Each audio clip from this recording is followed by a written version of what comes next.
ایک بات سنیں بڑی شاندار، امام غزالی نے لکھی ہے۔ امام غزالی فرماتے ہیں کہ ہارون رشید نہ حج کر کے واپس آیا بغداد میں، تو کونے میں حضرت بہلول دانا بیٹھے تھے، رش بہت تھا، مجمع بڑا تھا۔ حضرت بہلول دانا بھی سڑک کے کنارے بیٹھے تھے، تو سپاہی کہنے لگے یہاں سے اٹھ جاؤ، فرمانے لگے ہارون رشید کی زمین نہیں، زمین میرے رب کی ہے، میں کیوں اٹھوں؟ وہ قریب سے گزرا تو سلام لی، تو آپ نے اس کا پروٹوکول دیکھا تو فرمانے لگے ہارون رشید تجھ سے تگڑے تگڑے موٹے موٹے پروٹوکول میں نے لوگوں کے دیکھے ہیں، اور یہ جو تیرے دائیں بائیں آج تیرے نعرے لگا رہے ہیں، یہ پہلے ان لوگوں کے نعرے لگایا کرتے تھے، اور تھوڑا وقت گزرنے دے، جو تیرے بعد آئے گا نا، یہ سارے پھر ان کے نعرے بھی لگائیں گے۔ تو جھوٹ کی دنیا میں زندہ ہے، ان سے تو نے امیدیں وابستہ کی ہیں، یہ کل اس کے نعرے لگائیں گے۔ اس کے دل پہ بڑا اثر ہوا، گھوڑے سے اتر آیا، آگے کہنے لگا حضور آپ نے مجھے بڑی اچھی نصیحت کی ہے، میرا دل بڑا ٹھنڈا ہوا ہے، میں نے سنا ہے آپ مقروض ہیں، کچھ لوگوں کا قرض، تو مجھے کوئی حکم ہی کر دیں۔ آپ ہنسنے لگے، فرمانے لگے یار تو بڑا ہی بیوقوف ہے، بڑا ہی بیوقوف ہے تو، میں تجھے نصیحت کر رہا ہوں تو مجھے الجھا رہا ہے، حضور کوئی حکم کر دیں۔ کیا خوبصورت انداز ہے رب کریم کے بندوں کا۔ حضرت بہلول دانا فرمانے لگے تیرا رب کون ہے؟ کہا اللہ، تو فرمایا میرا کون ہے؟ کہا اللہ۔ فرمانے لگے یہ تو نہیں نہ ہو سکتا کہ اللہ ہارون رشید کو دیتا رہے اور بہلول دانا کو بھول ہی جائے، یہ تو نہیں نہ ہو سکتا کہ ہارون رشید کو دیتا رہے اور بہلول دانا کو بھول جائے۔ فرمایا اس کا دل، اس کا ارادہ ہوا، ارادہ قدرت ہوا کہ بہلول مقروض رہنا چاہیے، تو اگر رب مجھے رکھنا چاہتا ہے، دکھ قبول محمد بخشا راضی رہن پیارے، اگر وہ چاہتا ہے میں مقروض رہوں تو میں بھی چاہتا ہوں کہ میں مقروض ہی رہوں، یہ تو نہیں نہ ہو سکتا کہ تجھے دے اور مجھے نہ دے۔ فرمایا میری تجھ سے کوئی امید نہیں، مجھے جب بھی دے گا میرا رب بھی دے گا، اور وہ دے گا تو پھر انشاءاللہ خزانے کھول کے دے گا۔ دنیا داروں سے امیدیں وابستہ کرنا، لوگوں کے پیچھے، یہ چھوڑ دیں، آپ بے چین رہیں گے، بے قرار رہیں گے۔ اللہ والوں سے ضرور امیدیں وابستہ کریں، اس لیے کہ ان کے پاس جو کچھ ہوتا ہے وہ دراصل رب کا ہی ہوتا ہے۔ لیکن سیٹھوں سے، نوابوں سے، سیاستدانوں سے باز آ جائیں، ہماری بڑی امیدیں وابستہ ہیں۔ میں اکثر کہتا ہوں جتنے پھیرے نوکری کے لیے دنیا دار کے دروازے پہ لگائے ہیں نا، اس سے کم دفعہ مسجد میں نفل پڑے ہوتے تو رب اتنی بڑی مہربانی فرما دیتا۔ تیسری بات یہ یاد رکھیں، اگر سکون لینا چاہتے ہیں نا، اگر سکون لینا چاہتے ہو نا، تو لوگوں کو ڈسکس کرنا بند کر دو۔ کس کو اللہ نے کتنے پیسے دیے ہیں وہ جانے اور اللہ جانے، کس کو اللہ نے کتنی گاڑیاں دی ہیں وہ جانے، اور لوگوں کو ڈسکس کرنا جی۔ یعنی میں ایک جگہ بیٹھا تھا تو ایک صاحب گاڑی والا گزرا، گاڑی میں بیٹھ کے، اس کا پڑوسی تھا، کہندے تھا منہ ہے کار والا، میں کہ وہ تے ہے تاں ہی بیٹھا ہے، تے ہن میں کہ سمجھانا سی نا انہوں، میں کہ توں تے میں حساب لائیے بھی ساڈے کول کوئی نہیں، وہ تے ہے، لیکن نا اللہ نے اسے دی ہے نا، تو اللہ نے چاہا نا وہ کار میں بیٹھے، تو اس نے پھٹے پہ بیٹھ کے یہ تبصرہ کیا کہ منہ ہے کار والا، میں کہ ابھی وہ تے ہے تاں کار ہے۔ اب مجھے اور تجھے اندازہ لگانا چاہیے کہ ہم کیا یہ بحث ہے، یعنی اللہ کو چاہیے تھا معاذ اللہ کے پہلے تجھ سے پوچھتا کہ اسے کار دینی ہے کہ نہیں، کیا مطلب فضول بحث ہے۔ وہ چیز ہمیں اتنا تنگ کرتی ہے، اتنی تکلیف دیتی ہے کہ آپ یقین کریں سارا دن اسی کو ڈسکس کرتے ہیں، سارا دن۔ اس کے پاس گاڑی ہے، اس کے پاس کار ہے، فلانے کا پیسہ 1 نمبر ہے، فلانے کا 2 نمبر ہے، فلانے کا 6 نمبر ہے، اصل بات کے اندر حسد ہے، اس کو نکالو۔ ایک بات کہنے لگا ہوں، اسے یاد رکھنا، میرے اعلیٰ حضرت رحمۃ اللہ علیہ فرمایا کرتے، حسد کرنے والا بندوں پر اعتراض نہیں کرتا، اللہ پر اعتراض کرتا۔ وہ کہتا ہے اللہ اسے کیوں دیا ہے، اتنا کیوں دیا ہے، معاذ اللہ وہ اللہ کی تقسیم پر اعتراض کرتا۔ حسد کرتے ہو بے چین رہو گے، حسد آپ کے دل کو تڑپا کے رکھ دے گا، چھوڑے۔ اللہ بڑا کریم ہے، جس کو جہاں چاہتا ہے وہاں بٹھا دیتا ہے۔ آپ قطعاً اس بحث میں نہ پڑیں کہ اللہ نے کس کو کتنا دیا ہے، کب دیا ہے، کیوں دیا ہے، وہ بڑا بے نیاز ہے۔ حسد آپ کو تباہ کرے گا۔ دنیا میں پہلا گناہ جو ہوا تھا وہ حسد تھا۔ ابلیس نے حضرت آدم سے حسد کیا، کہنے لگا میں بہتر ہوں، سرداری اس کو مل رہی ہے، یہ تو اللہ کو پتہ ہے نا کس کو دینی ہے۔ اور دنیا میں پہلا قتل حسد کی وجہ سے ہوا، حابیل قابیل کے درمیان حسد کا معاملہ تھا، خاتون کا نکاح اس سے کیوں ہو رہا ہے، مجھ سے ہونا چاہیے۔ حسد تباہی کرتا. آپ یقین کریں یعنی دکاندار کے سامنے دوسری دکان پڑتی ہے اور پریشان ہو جاتا ہے. وہ کہتا ہے میرا کیا بنے گا؟ لا حول ولا قوت الا باللہ العلی العظیم. یعنی تیرا کا خیال ہے کہ تیرے حصے کی روٹی وہ کھا جائے گا؟ اتنا چھوٹا دل. یعنی تیرا موقف یہ ہے کہ تیرے حصے کا نصیب اس تک چلا جائے گا، یہ تیری خواہش ہے. ایک دوسرے کی کمزوریاں بیان کرنا، اس کا تو مال ہی ناقص ہے جی، اس کے تو پاس ہی کچھ نہیں. یہ تو کمزور لوگوں کا طریقہ ہے. میرے رسول کریم علیہ الصلوۃ والسلام گزر رہے تھے، پت جھڑ کا موسم تھا، خزاں کا موسم تھا، درختوں کے پتے جھڑ رہے تھے. صحابہ کو ساتھ لے کے حضور گزرے اور ایک درخت کی ٹہنی کو پکڑ کے حضور نے ہلایا. صحابہ فرماتے ہیں کہ چھم چھم اس کے پتے گرے، زمین پر ڈھیر لگ گیا. حضور نے فرمایا دیکھا تم نے کیا ہوا؟ حضور ہاں. فرمایا کتنی تیزی سے پتے جھڑے ہیں، صرف تنا رہ گیا ہے اور خالی ٹہنیاں رہ گئی ہیں، کوئی حسن بچا ہے؟ حضور نہیں. تو نبی کریم فرمانے لگے جو حسد کرتا ہے نا اس کی نیکیاں بھی اسی طرح جھڑ جاتی ہیں، اسی طرح. اور ایک جگہ حضور فرمانے لگے جس طرح راکھ لکڑی کو آگ کھا جاتی ہے، جس طرح لکڑی کو آگ، جب آگ کھا جائے تو پھر لکڑی کو لکڑی نہیں کہا جاتا، راکھ کہا جاتا ہے، کوئلہ کہا جاتا ہے، اس کی اصل باقی یعنی اسے کھائی جاتی ہے.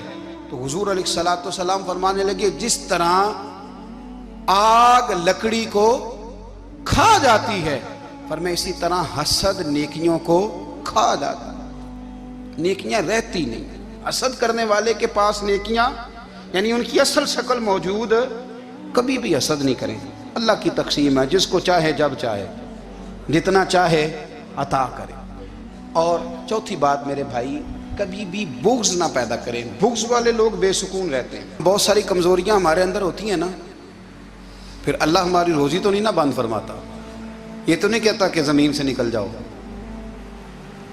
اگر یہی والا معاملہ ہو جو ہمارا ہے کہ شادی پہ اس نے میرے ساتھ برا سلوک کیا تھا، اب ساری زندگی بغض رکھنا ہے. اگر یہی معاملہ فرشتے اللہ کی بارگاہ میں کہیں کہ یا اللہ اس نے فلانے دن شراب پی تھی، اب اس کو زمین میں نہیں رہنے دینا، نظام زندگی چلے گا. تو اگر اللہ ہمیں معاف کرتا ہے تو ہم بندوں کو معاف کیوں نہیں کرتے؟ آپ یقین کریں اتنی لمبی عداوتیں، اتنا لمبا حسد، اتنا لمبا بغض، اتنا لمبا. حدیث میں نے پڑھی، میں حیران رہ گیا. میرے نبی کریم علیہ الصلوۃ والسلام نے فرمایا اپنی بیوی سے کبھی بغض نہ رکھنا. اگر اس کی ایک بات ناپسند ہو تو اسے چھوڑ کے وہ بات دیکھو جو تمہیں پسند ہے. میں اس حدیث کو پڑھ کے سوچنے لگا کہ کیا بیوی کا بھی بغض رکھتے ہیں لوگ؟ اب حضور نے کہا ہے تو اس کا مطلب ہے لوگ بیوی کا بغض بھی رکھتے ہیں. اب اس پر استدلال کر کے مجھے کہنا پڑے گا کہ سسرال والوں کا بغض بھی رکھتے ہیں. کہنا پڑے گا کہ بھائی کے سسرال والوں سے بھی بغض رکھتے. اس حدیث کی روشنی میں سمجھا کہ لوگ بھابھی کا بغض بھی بغض رکھتے ہیں. بغض، ورنہ عادتیں تو ہماری بھی کئی بری ہوتی ہیں. اگر عادات ایک وجہ بنے اختلاف کی تو عادتیں تو ہماری بھی کئی بری ہیں، لیکن ہم اپنی بری عادتوں سمیت اپنے آپ سے پیار کرتے ہیں، اور سامنے والے کی ایک بھی عادت بری ہو تو اس سے بغض رکھتے ہیں. بغض نہ پیدا کریں. میرے نبی پاک علیہ الصلوۃ والسلام نے فرمایا کچھ چیزیں تمہارے دین کو مونڈ ڈالیں گی، تباہ کر دیں گی، کاٹ دیں گی. حضور کون سی؟ فرمایا حسد، تکبر اور بغض، یہ تمہارے دین کو تباہ کر دیں. ہم بے چین اس لیے ہیں کہ ہم نے بہت سارے لوگوں کا بغض پالا ہوا ہے، اور ہر فیلڈ میں سیاستدان نے سیاستدان کا، ذاتیات پر اتر کے بات کرتے ہیں، معزز ترین لوگ، تاجر نے تاجر کا، اللہ ماشاءاللہ بعض جگہ پہ اہل علم بھی ایک دوسرے سے عداوت رکھتے ہیں. خدا را دل رب کریم کے آنے کا ٹھکانہ ہے. یہ صاف ہوگا تو اس میں رب رسول کے جلوے ہو. اگر اس میں عداوت ہو، اس میں بغض ہو، اس میں کینہ ہو، نفاق ہو، سنیں میرے رسول کریم حضرت ابو بکر صدیق رضی اللہ تعالیٰ عنہ کہتے ہیں میں رو ہی پڑا. مکہ فتح ہوا نا تو اکرمہ بن ابو جہل نے پیغام بھیجا کہ میں نا کلمہ پڑھنے کے لیے آ رہا ہوں. بات لمبی ہے، میں موضوع پہ رہنا چاہتا ہوں. کہتے ہیں جب وہ آنے لگا نا تو نبی پاک نے ہم سب کو بلایا. ہم حاضر خدمت ہوئے تو حضور فرمانے لگے کہ اس کے باپ نے نا بڑا ظلم کیا ہے ہمارے ساتھ. ابو جال نے بڑا ستایا ہے، بڑی تکلیف دی ہے۔ آپ مجھے بتلائیں کہ وہ ایک دفعہ کسی شادی پہ بحث ہوتی ہے بیوی کے بھائی کے ساتھ، پھر ساری زندگی اس بیچارے کو معافی، وہ 10 دفعہ گھر آتا ہے معافی مانگنے پر سوال ہی نہیں پیدا ہوتا، میں او ہو مجھے ہی کہہ دیا، یعنی پھر مجھے ہی کہہ دیا آپ نے، اور میری شان میں بے ادبی، اور پھر میں معاف کر دوں؟ توبہ توبہ توبہ، یہ کیسے ہو سکتا ہے؟ میری ناک نیچی ہو جائے گی، اور آپ نے مجھے کہہ دیا، سوال ہی نہیں پیدا ہوتا۔ اور یہ رونا میں اکثر ہوتا ہوں کہ شادی والے دن داماد صاحب کا زیادہ دماغ خراب ہوتا ہے۔ جب چھوٹی سالی کی شادی ہوتی ہے نا، اس دن اس کو بخار چڑھتا ہے، کوئی اس کو کان میں کہتا ہے تیری عزت نہیں کر دے، اس دن اس کا دماغ خراب ہو جاتا ہے، بچے اٹھا کے نکل آتا ہے، وہ بیچارہ سسر منتیں کر رہا ہوتا ہے کہ تیری مہربانی آ جا، یہ عزت کرا رہا ہے۔ تو میں نے کہا احتجاج کر کے جو عزت کرائی جاتی ہے وہ عزت نہیں ہوتی۔ ہاں یہاں مانگ کے عزت لیتے ہیں لوگ، یا احتجاج کی کوئی عزت ہے؟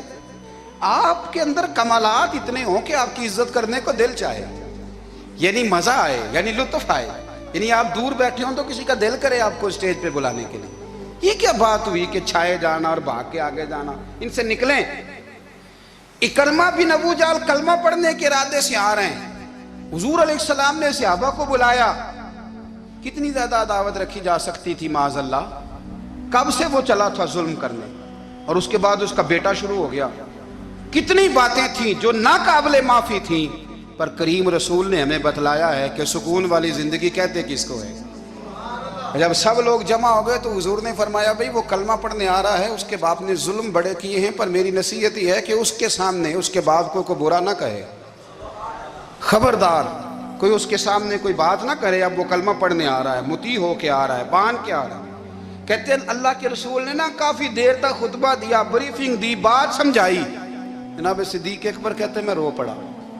ایک صحابی مجھے کہنے لگے تمہیں کیا ہوا؟ تو میں نے کہا میں مصطفیٰ کی رحمت پہ رو رہا ہوں، دیکھو کن کے لیے حضور گراؤنڈ بنا رہے ہیں، اے دیکھو کن کے لیے حضور تیاری کر رہے ہیں، جنہوں نے ساری زندگی دشمنی کی۔ خدا را یہ اندر سے عداوتیں نکال پھینکو۔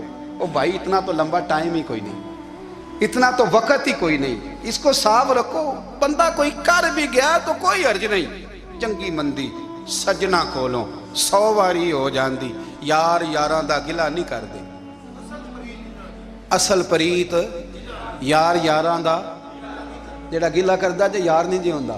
ہاں پکی بات، پکی پیڑی۔ میرا ایک سنگی مجھے آ کے آنے لگا فلانی جگہ بندہ یہ بات کر رہا تھا، میں کہ تو اوتھے ہی سے سوندا سے تم ہی نال ہی سے، میرا تو سجن بات سن ہی نہیں سکتا۔ چنگی مندی سجنا کولوں 100 واری ہو جاندی، یار یاراں دا گلا نہیں کر دے، اصل پریت جنہاں دی۔ ہاں جو بندے پھر ہوتے اس طرح کے، ان کے لیے بھی میاں صاحب نے کہا ہے، ان کے لیے بھی میاں صاحب نے کہا ہے، ان کے لیے بھی آپ نے بات ارشاد فرمائی ہے۔ آپ نے فرمایا چنگا ہویا لڑ نیڑیوں چھٹا، کتے عمر نہیں لنگی ساری، بے قدراں دی یاری کولوں توبہ لکھ لکھ باری، او چنگا ہویا لڑ نیڑیوں چھٹا، کتے عمر نہیں لنگی ساری۔ جو اس طرح کا تھا نا شکوے کرنے والا، بغض رکھنے والا، فرمایا بے قدراں دی یاری کولوں توبہ، یعنی لاکھ تے لاکھ کنے ہو گئے، یعنی 2 لاکھ باری توبہ کی تھی انہوں نے، گنی نہیں جا سکتی جتنی میاں صاحب نے توبہ کر دی۔ بے قدرے دوست، بے قدراں دی یاری کولوں توبہ لکھ لکھ باری، چنگا ہویا لڑ نیڑیوں چھٹا، کتے عمر نہیں لنگی ساری۔